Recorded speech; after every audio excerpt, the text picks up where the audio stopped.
Tonight we travel to Lancashire, to a lonely landscape of rolling hills, ancient stone cottages, mist-covered moorland, and one hill that has become forever linked to fear, called Pendle Hill. Now, for centuries it has stood watching over the countryside, silent, ancient, unmoving. Its slopes wrapped in fog, its summit hidden by cloud. Even today, many visitors describe an unusual feeling there, a feeling that the past never truly left. Because beneath the shadow of Pendle Hill, one of England's darkest chapters unfolded. A story of poverty, suspicion, fear, and accusations so devastating that they would send 10 people to their deaths. This is the story of the Pendle Witches. The story begins in the year 1612. England was a dangerous place to be poor.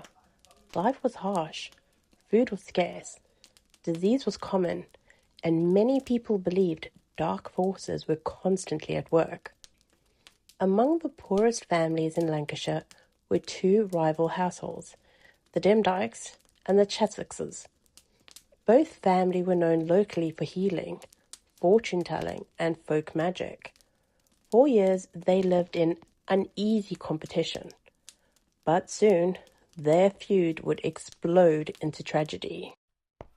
One day, a young woman named Alison Device walked along a country road. Ahead of her was a travelling peddler, a man selling pins and small goods. Alison approached him. She asked for some pins. The peddler refused. What happened next remains debated, but according to witnesses, the man suddenly collapsed. Some claim he suffered a stroke. Others believe something far darker. Rumours spread quickly. Had Alison cursed him? Had witchcraft been involved? Fear began spreading across Lancashire, and local authorities became interested. When questioned, Alison did something unexpected. She confessed. Whether from fear, pressure, or genuine belief, she admitted involvement in witchcraft. And she did not stop there. Soon she began naming others. Family members, neighbors, old rivals. The accusations multiplied, and once accusations began, they rarely stopped with a single person. Two elderly women quickly became central figures. Elizabeth Southons, known as Old Demdike, and Anne Whittle, known as Old Chessex. For years they had lived under suspicion. Now they faced formal accusations. The authorities believed they had finally uncovered proof. The elderly women were questioned relentlessly, their words carefully recorded. Every story, every rumor, every confession, adding fuel to an already growing fire. Then came the meeting that sealed their fate. At a place called Malcolm Tower, friends and family gathered together, perhaps to discuss their situation, perhaps simply to share food. But authorities viewed it differently.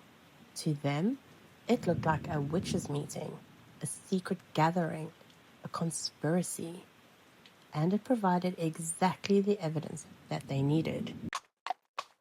Soon, arrests began, one by one. Men and women were taken away. Mothers, children, neighbours, entire families.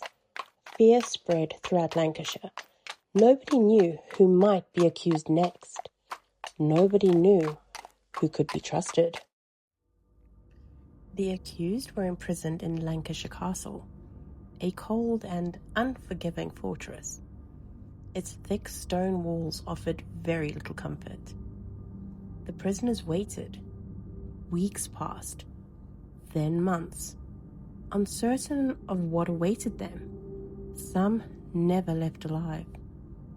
Old Demdike died before the trial could even begin. Yet, for others, the worst was still to come. In August 1612, the trial finally began. The courtroom was crowded, the atmosphere tense. Evidence was presented. Witnesses spoke. Accusations flew back and forth.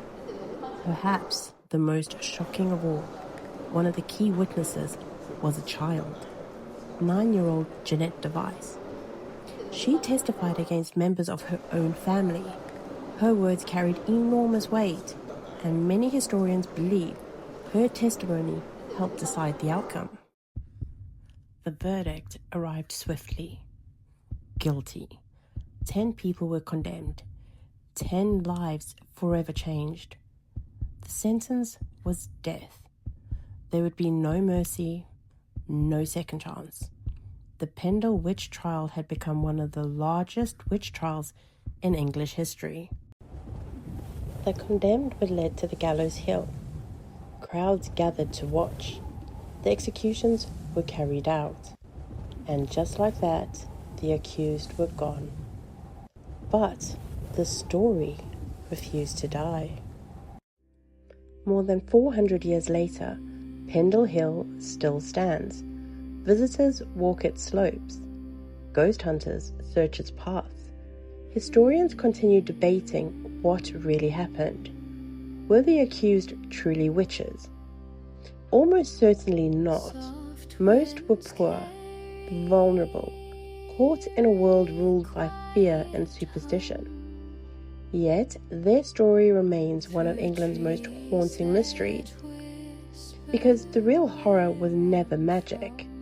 The real horror was what people were willing to believe. And beneath the shadow of Pendle Hill, the lesson still echoes today. Good night, everyone, and may your dreams be kinder than history.